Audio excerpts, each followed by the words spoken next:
Alright folks, welcome back to the channel. Hope you guys are doing well out there. I thought I'd post a little status update because I've owned the car for a little over a few weeks now, and there's a lot of things I've come to realize that the previous owner did or the previous owner before them.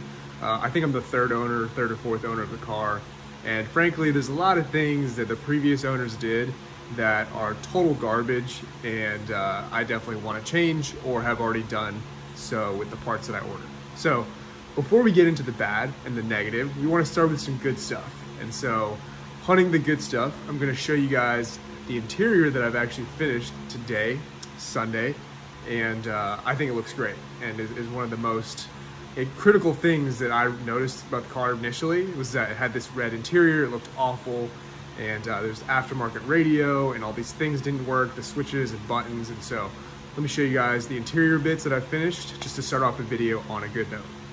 All right, so the interior, and also I did get the tints redone so that they're legal. It was at 5%, it's now at 25%, which is why I have this little sticker. But as I had mentioned, I got the interior parts. We'll start from here and go to the right. So you've got the door card trim back to black. All of this was painted red. I'll have a little before and after for you guys as well. Cleaned up the seats, just got them, you know, a little detailed. So it's a little cleaner. Getting into here, had this cluster trim replaced, did the shift knob so that it actually works. Got these vents in, placed the floor mats so they're actually not disgusting. All right, did the AC trim, the bezel for this. Let's see, other door card, little trim piece here, which was also red. Cleaned this up, replaced the aftermarket radio. I spent quite a bit of time in here in O'Reilly's parking lot, and seated triax short throw shifter for the T56 Magnum. This is awesome. Probably the favorite part of the car right now that I've upgraded. Whew. MGW shifter, shift knob, and again, seated triax short throw shifter with the bushing, gasket, all that good stuff. And so again, the interior, I would say, is pretty much finished, and I think it looks pretty dang good. For those of you guys out there that have an 0304 Cobra or just a Mustang, this is what the interior, you know, is supposed to look like from the factory, and so this is what you would get. I mean, I got this eBay radio used so I could replace the old garbage aftermarket one. This is obviously the only real aftermarket thing so far, which is the shifter, which I think is awesome, and I'm very happy about it. So, all right, so I hope you guys enjoyed that little interior tour. Again, super happy that I was finally able to get that done, especially with the short throw shifter and the MGW shift knob. I think it looks great, and pretty much looks like the factory components and stock interior, which is again the look that I like. And I didn't like the painted red, aftermarket radio, all this stuff, whatever the previous owner did. So restored that, good to go. Now, in terms of the things that I'm now realizing that are going to need work that I didn't realize before when I first bought the car, we'll start with the exhaust. All right, so recently took it to a muffler shop here in Austin, had it up on the lift, and took a look under the car. You know, I could do it here as well, but it's kind of hard to see unless it's all the way up in the air. And so got it up on the lift, and you know, quickly realized that, you know, total hack job with the exhaust from the previous owner or whoever did it, you know, before me, right? Maybe in their garage at home or just in their driveway with a couple tools and a hacksaw, but it did not look good. So I'll show you guys some of the clips, but basically the exhaust is lopsided, basically from the stock manifold. So they have stock exhaust manifolds and headers all the way back to an X pipe, which I guess is a Bassani X pipe, but it's just a little section, and then they use straight pipe in place of where the cats should be, and then straight back from that, it goes to, instead of a Bassani catback exhaust, which is what I assumed, because the car has Bassani exhaust tips, so that would make sense. But no, they just welded on Bassani exhaust tips and welded in I think Flowmaster Super 40 series mufflers. They might even be knockoff Flowmasters. I really can't tell because it's so rusty under there. And definitely not stainless steel exhaust parts, which shouldn't be rusting that bad. And so, big thing with the car that I didn't think about that I needed to fix was the entire exhaust. And so what I've actually done is gotten the SLP Catted X pipe and a Magnaflow catback exhaust system, which are these two boxes right here.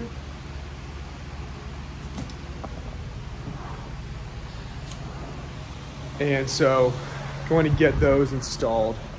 Tuesday, I believe, is when the shop opens. It's a weekend right now. And so I'll get that installed in the car so that the full exhaust is complete with parts that actually fit the car and that it'll pass inspection and emissions, since here in Texas, you get the car registered because I bought it and I haven't been able to register it because of all these problems, right? So that includes the tints, which I actually had redone recently, which I just mentioned, back to 25-30% with the ceramic CTX, and that looks pretty good.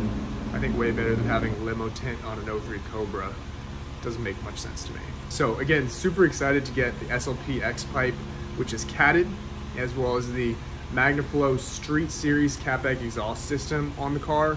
I think right now it's just way too loud, way too raspy. It sounds like pretty much as an exhaust leak when I'm at higher RPMs. And so when I get the full exhaust installed in the car, I'll give you guys a review of how it sounds, and it should be much better than what it is now. So taking a look under the hood, the next thing I'll say is that the intake that was on the car is total garbage. I think it's like a Spectre intake, which is like 20 bucks on Amazon or something like that. Nothing wrong with that, but if you want to feed your car good air and it's supercharged, I would recommend that you put like a JLT, you know, a K&N, at least a K&N, like something decent on the car. But you know, it had all the rusted bolts on there, and it wasn't included in the housing, so the intake was basically a hot air intake, just sucking in air from inside the engine bay. And so I put the, you know, air box back on it, so it was attached to the side of the fender and the air was coming up from the wheel well instead of, you know, inside of the hot engine bay. The next thing I'll say is that the fuel pumps that were installed in the car, which I think are Deutschwerk fuel pumps, nothing wrong with that. Those are good parts, especially if you have, you know, more forced induction at a higher, you know, PSI than I currently have, which is a stock blower, the Eaton. I think that's fine, but I'm not sure that they were installed exactly correctly because I still have the check gas cap light on my dash, even though the fuel filler neck was replaced, also by a shop, which was not great because that was in Houston, but I didn't have a choice because I just bought the car. That being said, I'm going to get that sorted out and have somebody look at, you know, the entire fuel system, do a smoke test, something I can't do here in my garage, and make sure that's squared away, just because I don't want any fuel leaks whatsoever before I start throwing performance modifications at it, just because you want it to be airtight, literally, with the fuel system, and make sure the fuel filter and everything is also good to go. So the next thing is that it seems that maybe the previous owner or the first owner learned how to drive manual with this car, because there's times where I'm at, you know, higher RPMs trying to shift quickly into another gear. So if I'm going from, let's say, first to second, usually no issue, then second to third, that's where there's a problem. Sometimes even third to fourth, that's like at 80 to 100 miles an hour, something like that, and it doesn't want to shift. I don't know if that's because of the shift fork issue, where you can damage it by, you know, overthrowing the shift. But basically, I've installed the Steeda Triax short throw shifter for the T56, which should alleviate a bit of that issue. I'm gonna give it some road testing and drive it around for the week and see how that goes. But I also do want to get the transmission fluid flushed, which I'm sure that's never been done considering the quality of parts that people previous to me have purchased for the car. But that being said, yeah, I do want to make sure the transmission's also good to go. I think that's pretty critical, especially when you're flying around, you know, at higher speeds and you want to downshift, or, you know, whatever it might be with the clutch and the transmission. You know, something that I do want to take care of as well, and I think might have a little bit of a minor issue there. Like you guys saw in the beginning of the video, the Steeda Triax short throw shifter I'm super happy about, and I cannot say enough good things about the MGW shift knob. I think it looks so good, and it's really weighted. I think the shift knob probably weighs maybe 2 to 3 pounds, and it's a little, you know, ball type shift knob. I think, you know, it looks great with the car, and it's so proper. I think if it came like that from the factory, it would look so much better than with the little 6-speed shift pattern on there and the long throw shifter. But you know, nonetheless, was able to get that done, and I think it looks way better now than especially when I first purchased the car. Now, the next thing I want to get into is the exterior, which is actually talking about the paint a little bit. So the paint job on the car certainly is not perfect, as this car probably did not sit in a garage like it is now with me. I keep my cars in the garage all the time when I'm not driving it, because I like to take care of my stuff, right? I want it to look good. So the only good paint on the car really is honestly the hood, because the hood is brand new. You know, and that's painted the red fire color that is from the factory. That's what it should look like. The rest of the car, not so much.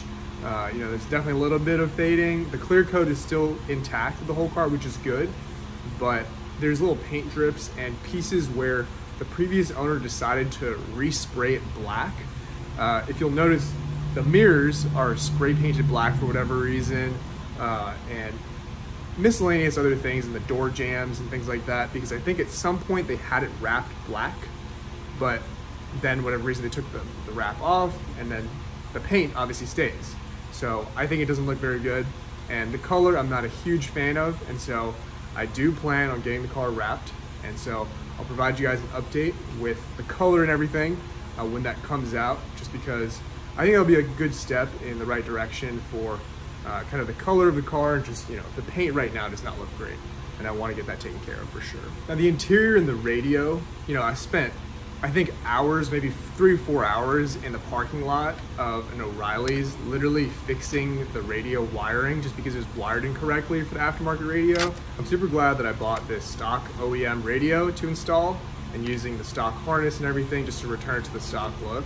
But fixing the wiring took forever, and it was a huge pain in the ass. So something also the previous owner decided to do and leave a job unfinished as well. Other things that I did, including the trunk shocks, I had to replace the taillight connector and the socket because there was corrosion in the taillight socket. And so because it's an integrated unit, you have to buy the two separately and splice them together. So I did that. In addition to replacing the third brake light, which was very difficult to get out of the trunk lid, or the spoiler rather, but I was finally able to get it out of there.